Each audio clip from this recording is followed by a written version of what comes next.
How's it going, ladies and bruises? I'm Bobby Sixkilla and welcome back to Mothmen 1966? Yeah, that's it. See, I can remember things. Anyway, let's just jump back in where we left off. Chapter 9. We are Lee again. I don't like Lee. I don't know if I like any of them, but I really don't like Lee. I don't want to keep running away. I should be out there and win my Red Badge of Courage. The Red Badge of Courage is the title of that Civil War novel you read and reread over and over again. It tells the story of a Union soldier who flees the battlefield. From that first act of cowardice, the only thing the protagonist longs for is to receive a war wound. The definitive proof that he had become a man. Your Red Badge of Courage? You want a real Red Badge of Courage, Lee? I'm pregnant. Your head spins. You find it difficult to organize your thoughts. You're going to be a father? You think of your own father, of all your suffering. I don't know if... I'm a coward, Vic. Lee, did you know that Stephen Crane wrote Red Badge of Courage without ever having set foot on a real battlefield?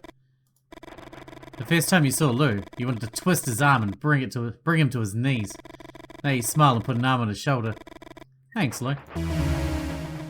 Come out and fight. None of you move. Out, I said. My Red Badge of Courage.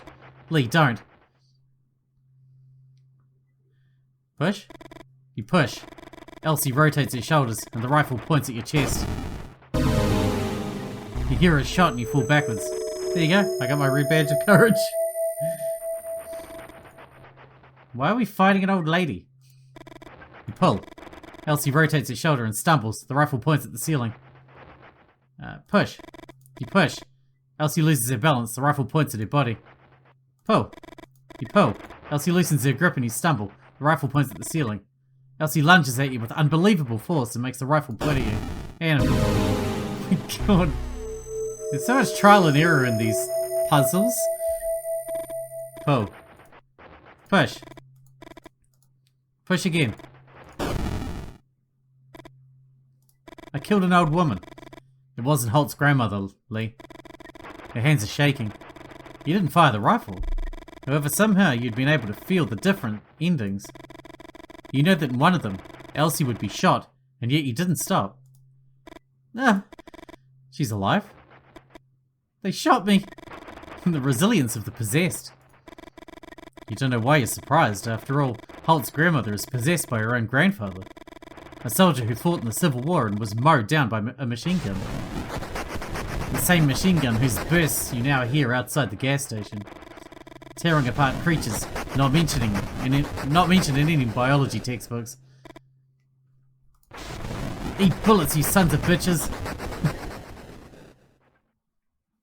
Cool. Victoria. Now! You don't think about it too much. As Holt fires the Winans machine gun, you run as fast as you can. If you want to survive, you have to get away from there. The only word you can think of to describe what you see is pandemonium. And not only in the traditional sense, a place of noise and confusion, but in the original sense of the word, the place where all the demons congregate.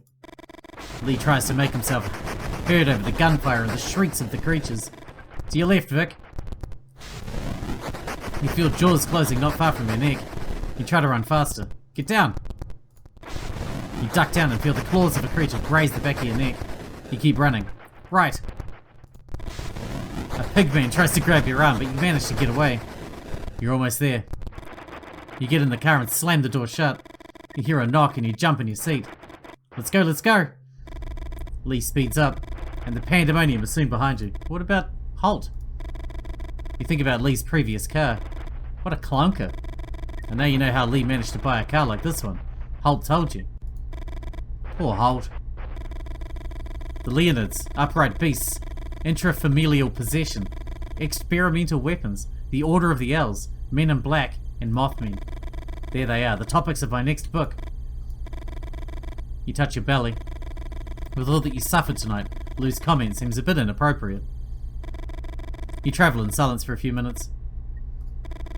Are you alright, Lee? You look a little pale. Lee takes a few seconds to answer. I don't know. Lee scratches his head. I can see things before they happen, Vic. Lou leans forward. It's not that I see the future. I don't know how to explain it. It's like I can see several presents just before they happen. Come on, babe. Victoria. What are you saying, Lee? Have you felt it since the episode you told us with the white light? Lee's hands are tightly clasped on the steering wheel. It's not like I can control it. The first time I felt it was in the struggle with Elsie. And the second, when we were running to the car. Lee looks you in the eyes and suddenly you can feel all his pain.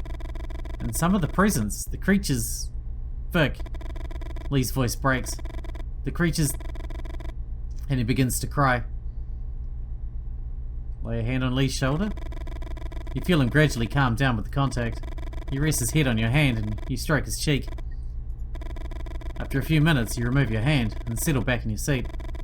You look for Lou in the rearview mirror and see him jotting something in his notebook. Lee seems to always be writing in one way or another. You envy his tenacity, and you wonder if maybe that's what it takes to be a writer.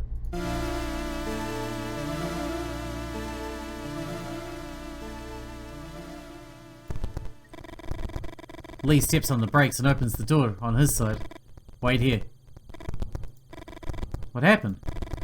Can you see anything from there? You shake your head. Here he comes. A goat baby? It's hurt, Vic.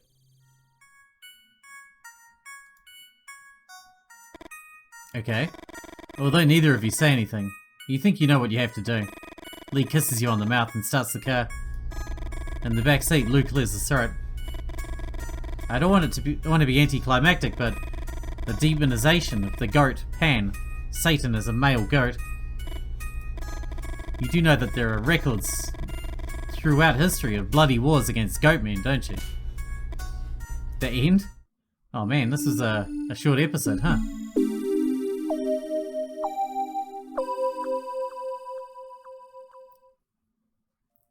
Does this have multiple endings? Like, there are a lot of choices in there, but is there multiple endings? I don't actually know. I'm going to let the credits roll and maybe we'll mess around a little bit longer. See if we can skip through some, choose some different choices and see if we can get somewhere else. There's also a demo for another game on here, which we might cover at a future date. Maybe not today. But this is going to be a group of three games that are all going to include the writer, apparently. Nope. 8 years later. Oops.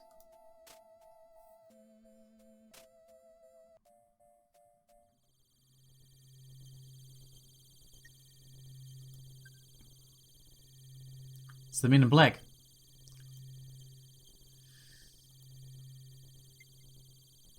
That's our kid, huh?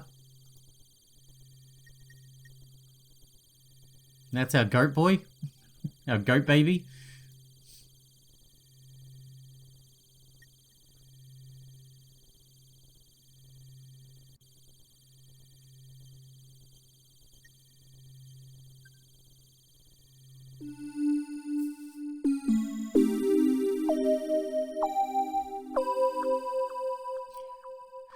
Interesting. Okay, so let's check gallery and see if, yeah, so we did miss, make a really inaccurate drawing. Lose the 15 all these cards to go, cry your heart out, answer properly to an unheard question. Listen about the L's. Did I not do that? Die all possible deaths, survive all cryptid waves. So maybe there isn't multiple endings then. Let me just jump in real quick. I'll bring you back if there's anything. Hang on. Alright, yeah, well, I just ran through everything again, and it doesn't look like there's really anything else to find apart from, like, different ways to die. So, it's going to be a little bit of a short episode. Apologies for that. I did get some more as I ran through it, though. Still not all of them, but, you know. Yeah, that's pretty cool. It's very short, but it's pretty cool. I at least like the art style, the whole aesthetic of it. It's pretty cool.